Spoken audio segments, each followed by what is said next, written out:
Tana out. Closing the channel, General Brenyn sank into his chair and sighed. This wasn't his business. Racing off to some backwater system to bail out an ornery commander. Brenyn's skills were better used elsewhere. Putting him and Jagger together was asking for trouble. Especially when Deystar was coming to town to kick him out. No, there was something political about this mission. Some reason Command had roped the General into it. What it was, he didn't know. But something was up. But enough of that.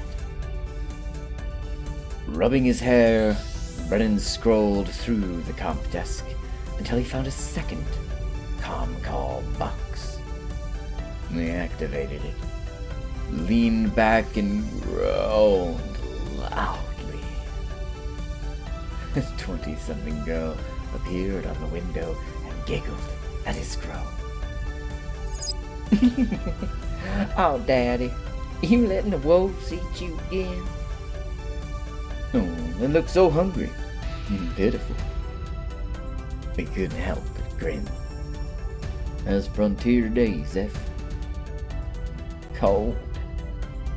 She frowned, huddled up in a thick, padded coat. Heating for all steads down this morning. Half a port two run froze in the night. Bummer. Mine authorities stopped by yet? In a few hours. City essentials are getting thawed first. Settlers come next. Oh, don't worry, we got plenty of blankets. Good girl. The General shifted uncomfortably. How's, business there? Zephyri's mirth faded. Business. She brushed her curly brown hair back. Well, that's diplomatic of you.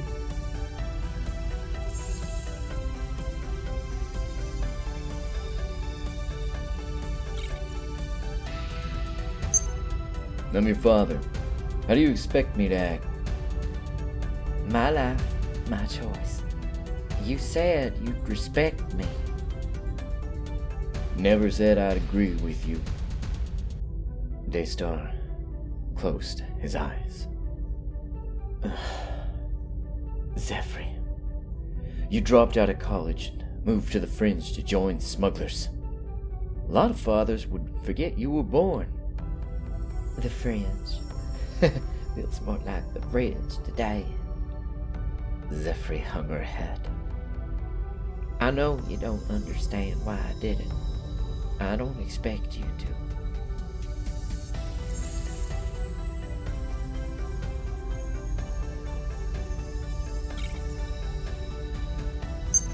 I understand why you did it. The Alliance isn't taking care of its outlying members. You wanted to go out and make a difference. Okay, so you do understand. Zeph, it's not why you left that hurt your mother and I. It's the way you're going about it. Bringing goods and aid to needy settlers? Teaming up with thieves and swindlers. Pain flickered through his gaze. We love you, Saru, but you can't ask us to like it. You always said the Alliance wasn't doing enough. You're stuck there being a general, I get it. But I can make a change doing this. I want to help people. You're dancing in nightclubs to feed yourself. More pain. More sorrow.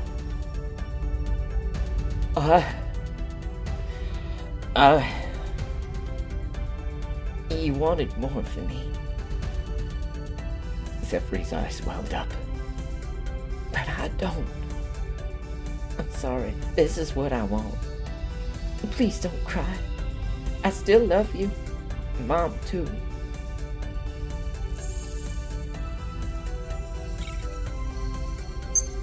I'm not crying. Brenyn clenched his jaw. And I love you too. I just want things to be better, Daddy. Can't you see?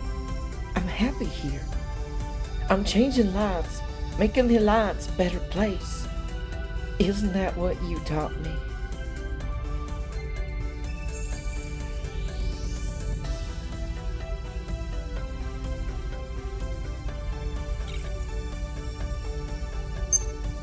The general sagged back in his chair.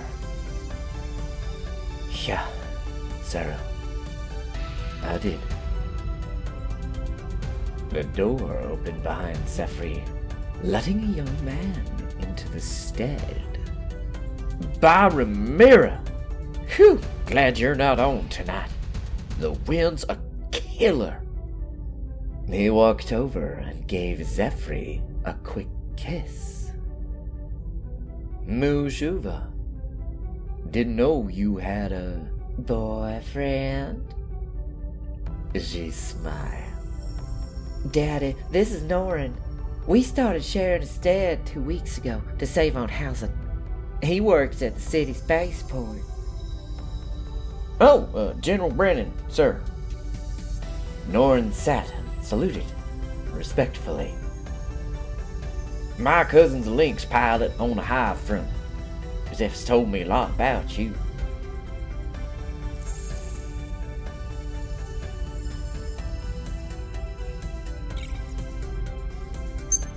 And after a moment, Deystar nodded. I swear, I wasn't drunk for any of it. Zephri laughed. Oh, he's real nice, Daddy. Mama love him. Norin's dad works the Turanite mines, along with 2 of his brothers. I see.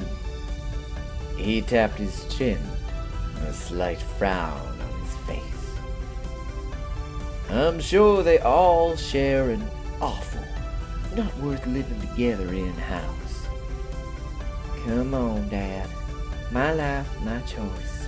Remember, you promised.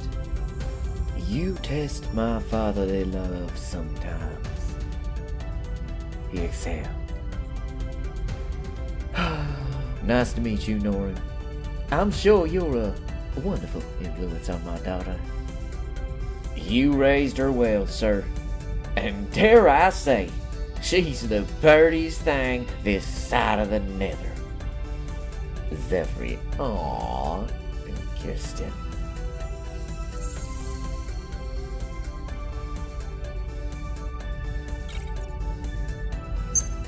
If I'd raised her well, she'd have stayed in college. Brenyn muttered something.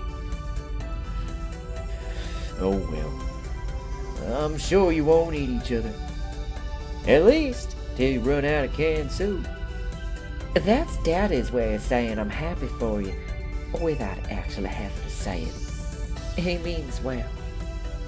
I'm happy that you're happy. It's your life, Sarah. I'm glad it suits you.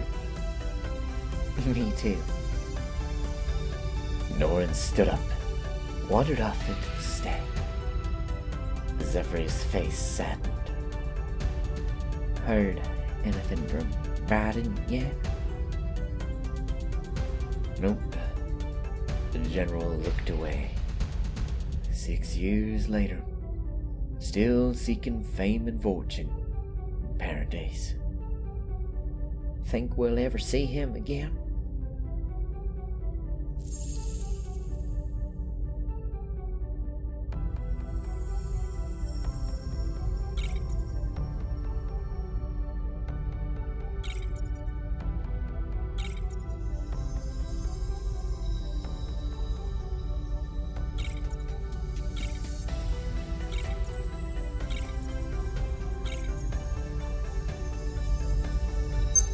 He's your brother.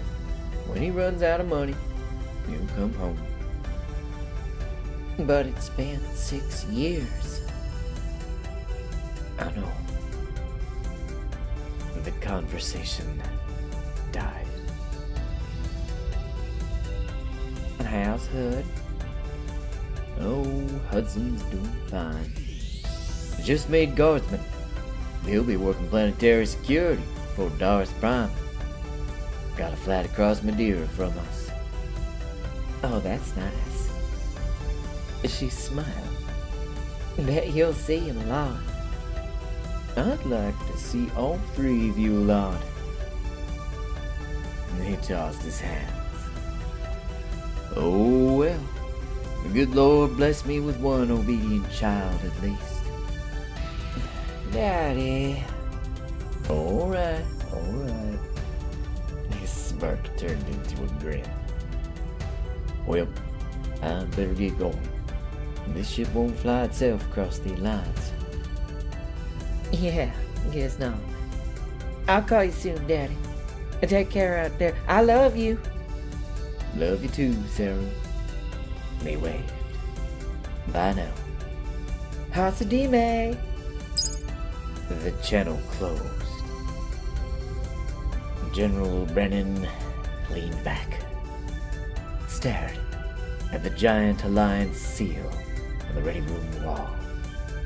A white eagle clutching a blue and green planet on a black circle. 16 four-pointed stars surrounded the planet under the eagle's wings. So many other people were making a difference. Why not him? Why was he stuck here, holding back while the galaxy tried to fix itself?